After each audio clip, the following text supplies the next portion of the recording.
Maulid yang kita baca ini hampir setiap malam kalau kita hadir majelis Az-Zahir dibacakan Maulid Simtud Durar, ditulis oleh Al-Imam Al-Habib Ali bin Muhammad Al-Habashi, tashwigan lis-sami'in. Kita diajak baca sejarah Maulid Nabi, kita diajak menyandungkan gosidah, pujian-pujian kepada Rasulullah, agar apa? Setiap hati umatnya ini merasa rindu ketika nama nabinya disebutkan. Kalau kita belum merasa rindu, belum merasa bahagia ketika Nabi Muhammad namanya disebutkan di hadapan kita, itu tandanya cinta kita masih lemah. Karena ketika kita mencintai harta, di saat kita kesusahan kayak apapun, kita mendapatkan harta yang berlimpah, maka kesedihan, kesusahan, bahkan penyakit sekalipun akan hilang dengan sesaat. Karena kita dapat uang yang banyak. Ini manfaatnya kalau kita cinta kepada sesuatu, maka sesuatu itu bisa memberikan kebahagiaan kepada kita. Kalau kita cinta dengan Nabi Muhammad, cinta dengan Allah, cinta dengan zikir, cinta dengan sholawat, maka di saat kita susah, kita nggak perlu pergi jauh, mencari suasana baru untuk menenangkan diri kita dan batin kita. Di saat kita sakit, nggak perlu kita bersusah payah mencari obat, karena setiap sesuatu yang kita cintai menjadi obat bagi kita.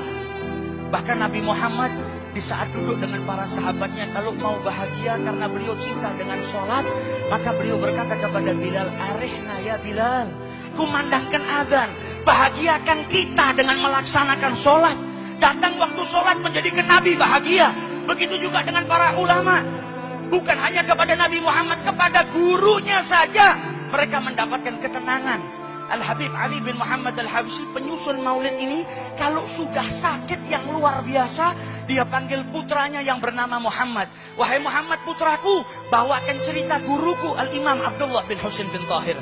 Ketika dibawakan kisah gurunya Al-Imam Abdullah bin Husain bin Tahir, maka seketika itu juga sakitnya hilang, kegelisahannya hilang, kegundahannya hilang. Karena dibawakan kisah orang yang dia cintai, yaitu gurunya. Apalagi dengan manusia yang paling mulia, yaitu junjungan Nabi besar Muhammad sallallahu alaihi wasallam. Sallu ala Nabi. Bahkan Al-Habib Ali meniru Rasulullah. Kalau sedang sakit, beliau sampai punya syair. Gulu Ali bin Muhammad Rabbana qad syafah, Ali idza qad marad shifahu fi'lus shalah. Beliau memotivasi dirinya sendiri. Katakan kepada Ali, beliau yang mengutarakan, Ali kalau sudah sakit, maka penawarnya atau obatnya hanyalah sholat. Ketika sudah sholat, maka seluruh penyakit itu hilang. Kita belajar di majelis ini bagaimana mencintai Nabi Muhammad dengan sekuat tenaga kita. Penuhi hati kita dengan mahabbah kepada Rasulullah. Maka di saat kita kesusahan, di saat kita kesumpekan, gelisah datang kepada kita, mendengar namanya Nabi Muhammad SAW, maka kegelisahan, kegundahan, kesempitan, apapun yang terjadi pada kita akan hilang, berubah menjadi bahagia karena Nabi besar Muhammad SAW.